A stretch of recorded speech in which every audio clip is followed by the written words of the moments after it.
kabayan, kakabsat, kasangkayan. Ngayon po, ay sisimulan na po natin ang pag-i-install ng full sand filter. Buksan po natin.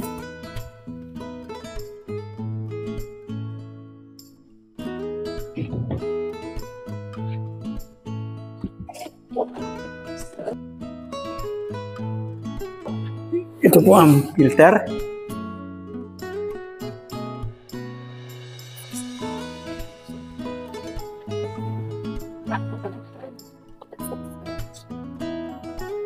At ito po ang base, mga kabayan. Ito po ang unang ilalagay po natin.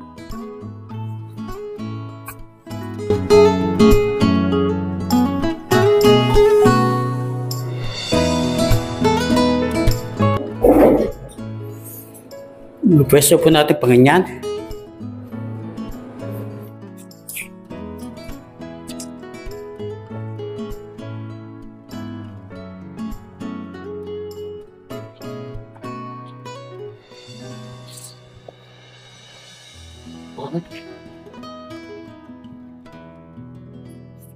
At isusunod naman po natin ang iba pang accessories.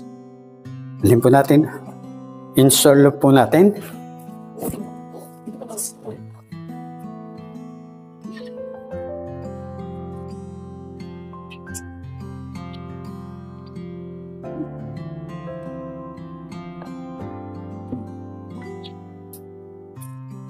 Ito po ang mga accessories. Ilalagay po natin dito. Pero merong inilalagay pa po dito. Ganito po ang paglagay. Ito po, ilalagay. Kailangan po ang paglagay. Pag ganito po, papasok nyo po. Yan, ganyan. Ganyan po paglagay. So, pagkatapos pihit pong pag ganyan. Ganyan po ang paglagay. Pero hindi po muna natin ilalagay ito dahil hindi po papasok ito. Ang gagawin po natin ay tatanggalin po natin at ilalagay po natin mamaya.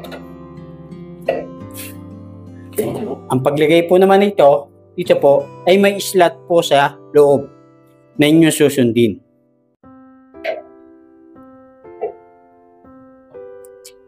Yung punggat lang yon, dyan po natin ilalagay.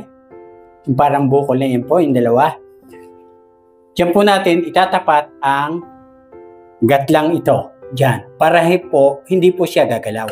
Dyan. Yan po. Kaya subukan po natin ilagay. Yan po. Yan. Nakalagay na po sa gitna. Yan. Hindi po siya iikot kasi gatlang. Ganyan po ang paglalagay. Yan. Ganyan po ang lagay niyan.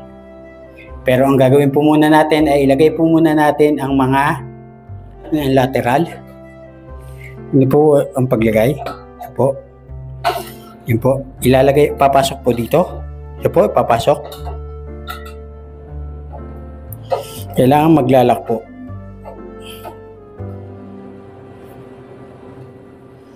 Ganyan po magiging tsura niyan. Ganyan. Mga kabayan, kakabsat, kasangkayan, ilagay na po natin ang natitira pang mga lateral.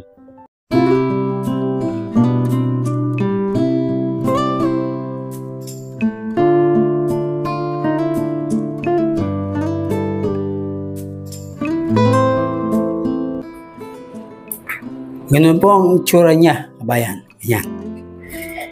Ilagay po natin sa hiwa na sinasabi ko kanina.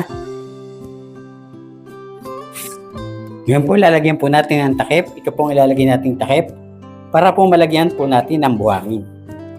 Ngayon po, pwede na po natin lagyan ng buhangin. Lagyan na po natin ng silica sand.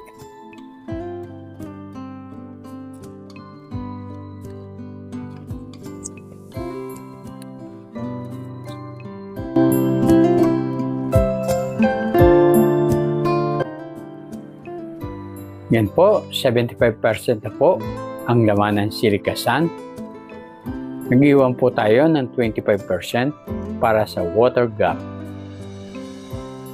Gumamit po tayo ng silica sand number 20 na may size na 0.45 mm to 0.55 mm. Mga kasangkayan, nandito po ang mga parts ng sand pool filter. Mga kabayan, i-set up na po natin ang control valve na may 6 position.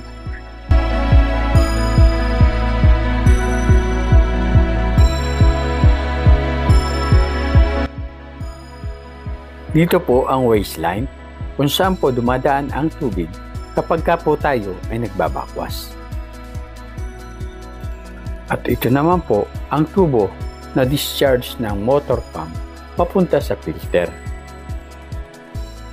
At ito naman pong tubong ito ang return papunta sa swimming pool. Ilagay na po natin ang clamps bago po natin isunod ang mga fittings. Ang clamp po na may 2 tornilyo ang mag-uugnay sa pagitan ng control valve at filter case. Ilagay na po natin mga kabayan.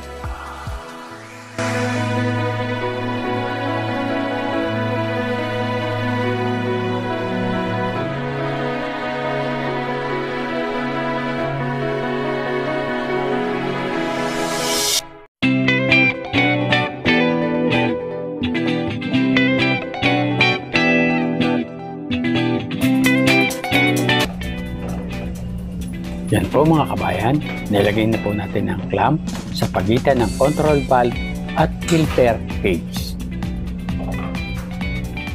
Dapat po, pantay po ito at hindi po tabingin upang hindi po magkaroon ng leak. Ngayon po, ang gagawin po naman natin ay pagdudugtong dito. Yan po, ito po ang fittings. Yan po ang ating didiskartehan mga kabayan.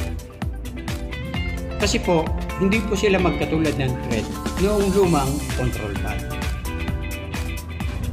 Pinutol po natin ito mga kabayan.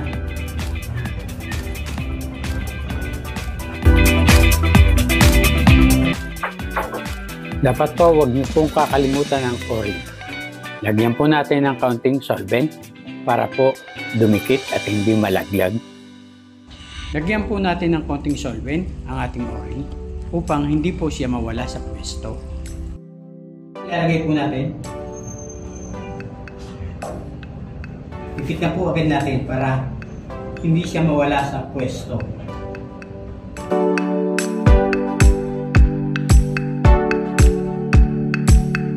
Ganyan ito po ang ating gagawin.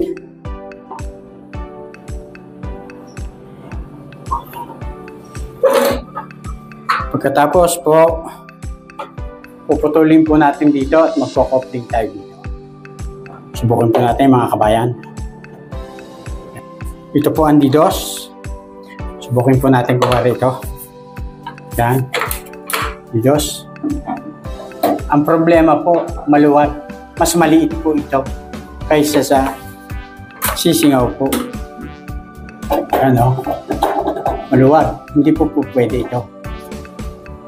Mag-iisip po tayo ng paraan. Alam ko na po ang aking gagawin. Dahil ito po, ayan,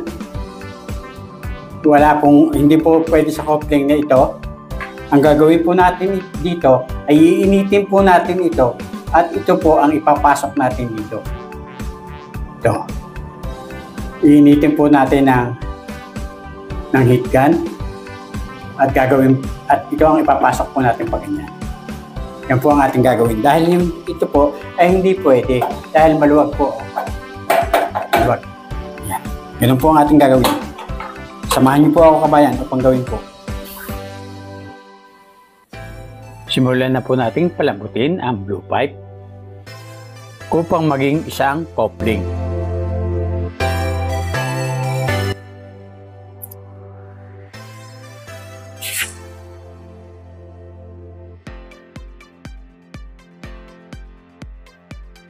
Puputulin po natin dito.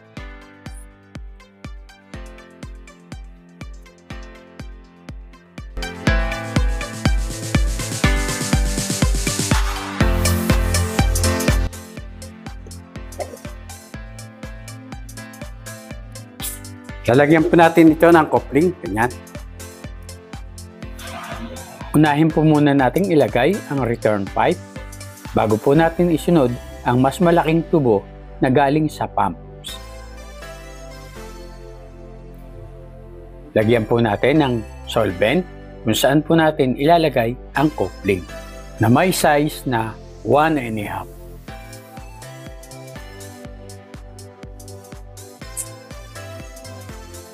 Pagod po natin mga kabayan.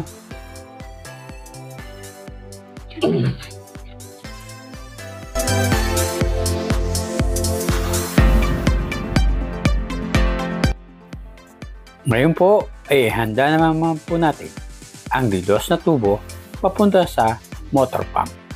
Lagay na po natin ang coupling.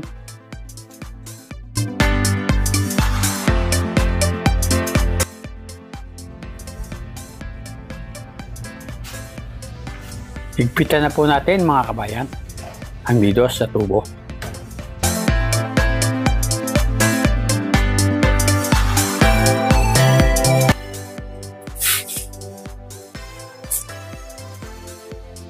Pagod po natin mga kabayan.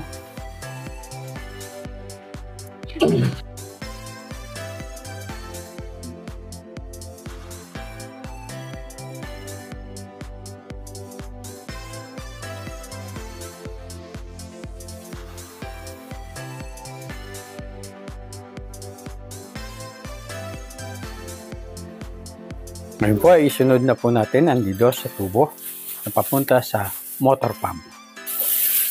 Putulin po natin ito upang lagyan ng coupling upang idugtong dito ang tubo na papunta sa filter.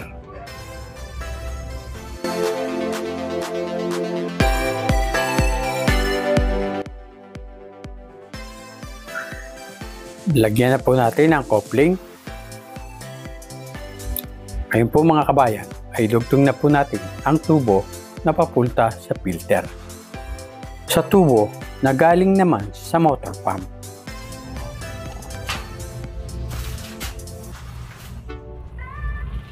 Higpitan na po natin mga kabayan.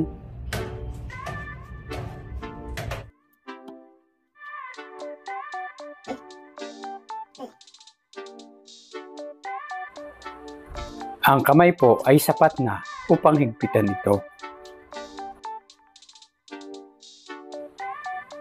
Yan po, naikabit na po natin. Ang susunod po natin ikakabit ay ang tubo ng waste pipe, kung saan dito dumadaan ang tubig kapag tayo ay nagbabakwas.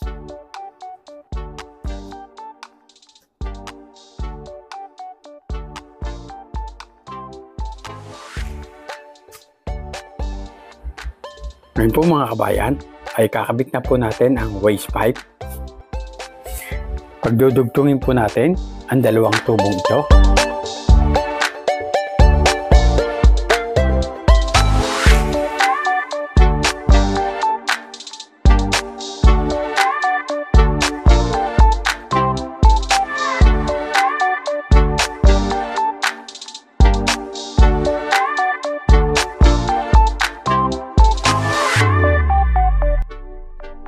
Tapos na po mga kabayan, nilagay na po natin ang tubo na para po sa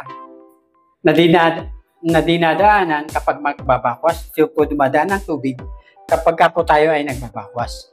Ngayon po, ang gagawin na po natin ay subukan na po natin.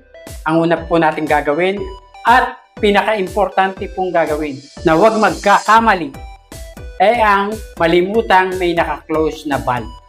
Dapat po siguraduhin po na lahat ng valve po ay nakabukas upang maiwasan po ang disgrasya.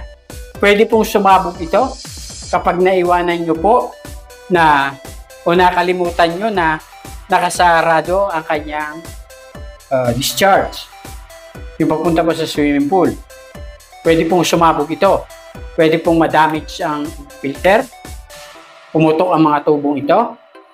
Kung makakalimutan nyo po na naka-close ang return. Return po yon papunta sa swimming pool. Ito po ang suction. Ito po ang galing sa swimming pool. Yan. Pupunta po sa pump, papunta sa filter, galing sa filter, papunta po sa return. Ngayon po ay subukan na po natin buksan at i-on na po natin ang pool pump. At ito po, ang pinaka-importante na huwag niyo pong makakalimutang hindi buksan. Dahil po, disaster po ang mangyayari. Sasabog po ito kapag ka pinaandar niyo po ang motor. Ibukas na po natin. Yan, bukas na po. Double check. 100% na dapat nakabukas. Nakabukas. I-on na po natin ang control ng full pump.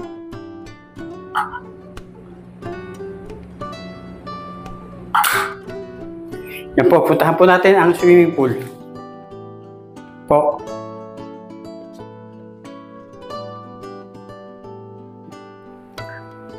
Yan po, umaandar na po ang full pump.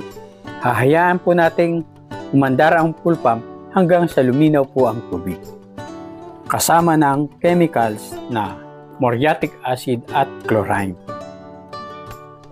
Sana po mga kabayan ay may natutunan po kayo sa pagkakabit ng pool filter. Ngayon po ay hinihiling ko po sa inyo na mag-subscribe,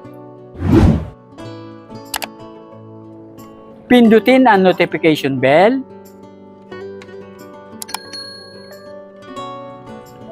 mag-like,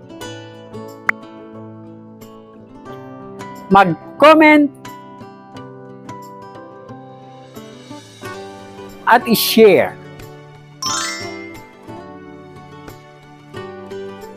Upang maging updated po tayo para sa susunod ko pang i-upload ng mga video na kapaki-pakinabang, nakalilibang, at kapupulutan ng mumunting kaalaman.